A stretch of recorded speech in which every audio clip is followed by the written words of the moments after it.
অনেকে দেখবেন নিজে দোয়া করে না, হুজুরের কাছে শুধু দোয়া চায়। হুজুরের কাছে দোয়া চাওয়াটা গুনাহের কথা না, এটা জায়েজ, চাওয়া যায়, কিন্তু নিজে না করে সারাদিন শুধুমাত্র হুজুরের কাছে দোয়া চাওয়াটা ভুল। আপনি নিজে আল্লাহর কাছে দোয়া করা শিখবেন। আল্লাহ বলেছেন যে উদউনি আস্তাজিব লাকুম, তোমরা আমার কাছে দোয়া করো। আল্লাহ বলেছেন আমি তোমাদের দোয়া কবুল করব, আল্লাহ ওয়াদা করেছেন।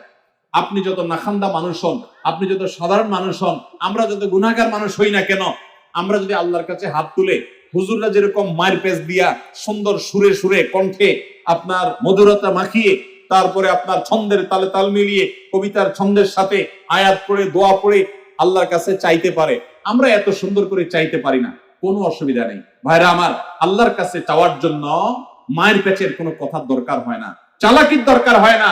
আরে যার বলার শক্তি পর্যন্ত নাই, সেই বড়ও যদি মনে মনে আল্লাহর কাছে কিছু চায়, আল্লাহ তাআলা আলিমুম বিদাতি সুদূর, বান্দার অন্তরের খবর পর্যন্ত আল্লাহ রাখেন, তার দোয়াও আল্লাহ তাআলা কবুল করেন। এখন আপনারা অনেকে বলবেন আমি এত বেশি নামাজ কালাম পড়ি না, আমি অনেক গুনাহ করি, গান শুনি, হারাম কাজ করি, অনেক খারাপ কাজে লিপ্ত, আমার দোয়া কি আল্লাহ কবুল করবেন? আমি আপনাকে কোরআনের আলোকে আল্লাহর প্রতি আস্থা রেখে বলছি যে আপনি যত গুনাহগার বান্দাই হন না কেন, আল্লাহর কাছে যদি আপনি চাওয়ার জন্য সেই রকম আন্তরিকতা নিয়ে আপনি চান, খুব মায়ের পেজ দিয়ে না চান, আল্লাহ আমি একটু চাকরি নিয়ে বিপদে আছি, আল্লাহ আপনার হাতে সব কিছু, আমার মালিক, আমার কর্তৃপক্ষ, বস, সবার মন আপনার নিয়ন্ত্রণে, আপনি আমার চাকরির সমস্যাটা দূর করে দেন, আল্লাহ আমি বিপদে আছি, এটা দূর করে দেন, আল্লাহ তাআলা আপনার দোয়া কবুল করবেন। এজন্য আমরা দোয়া করব কার কাছে? ইনশাআল্লাহ আল্লাহর কাছে।